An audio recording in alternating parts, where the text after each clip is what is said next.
What's going on, everybody? This is Sean from Gen 4 Technology, and today I'm going to be giving you a quick rundown on how to set up the active deterrence feature on an X series device.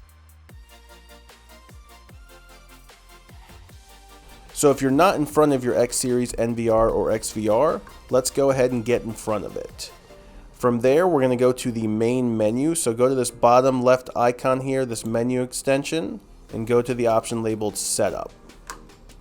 Within Setup, we're going to go to Alarm, and under Alarm, we're going to go to this tab labeled Deterrence.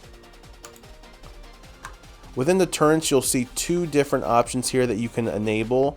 You have Light, which is going to be your white LED light, and you have Warning Light, which is going to be your red and blue flashing lights.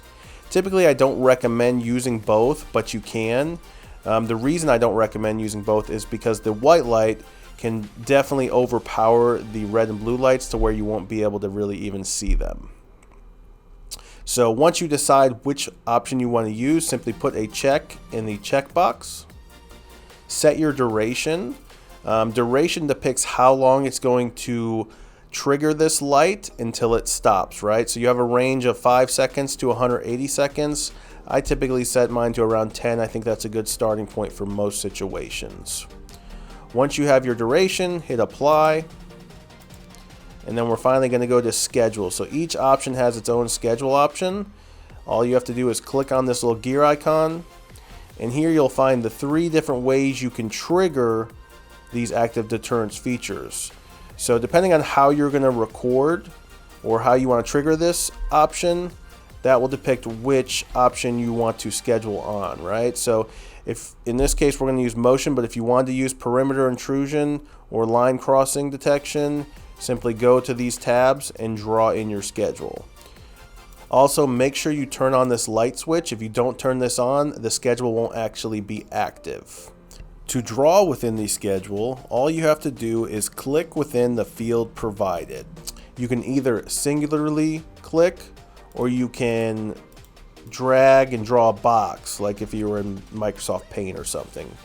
Now note, when it's blue, that means it's scheduled. If it's blacked out or there's nothing filled in via color, that means that it's not going to be scheduled to be active.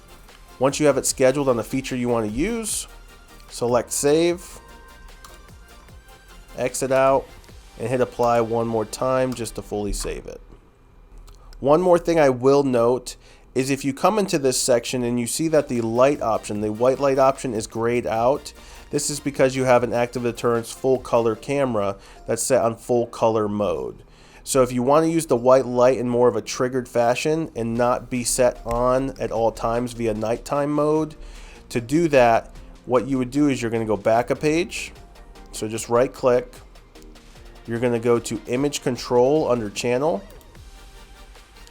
You're going to go to your image settings. And if you see this image setting option is set to full color mode, you're going to select this setup option and you're going to change it from full color mode over to day-night mode.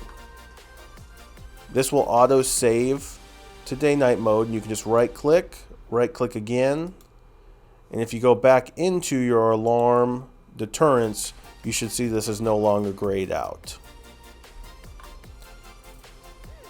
The final step in setting up active deterrence is determining whether or not you want a siren to be triggered. So the active deterrence cameras will have a built-in speaker. If you want that camera to trigger an output audio alarm or audible alarm, simply select the channel within the list of channels or cameras you have available. Click on this enable option.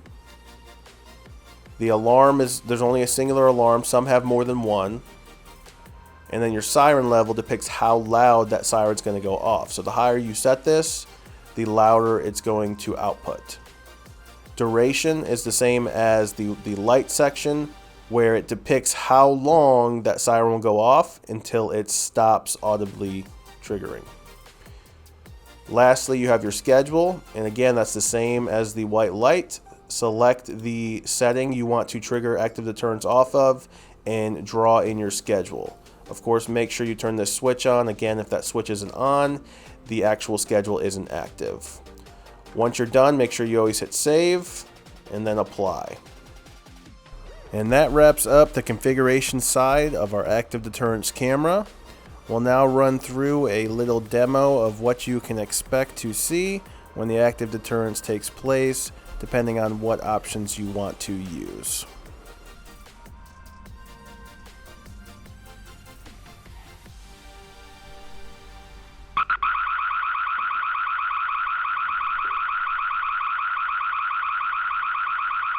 That wraps up this video on how to set up active deterrence with your X Series device.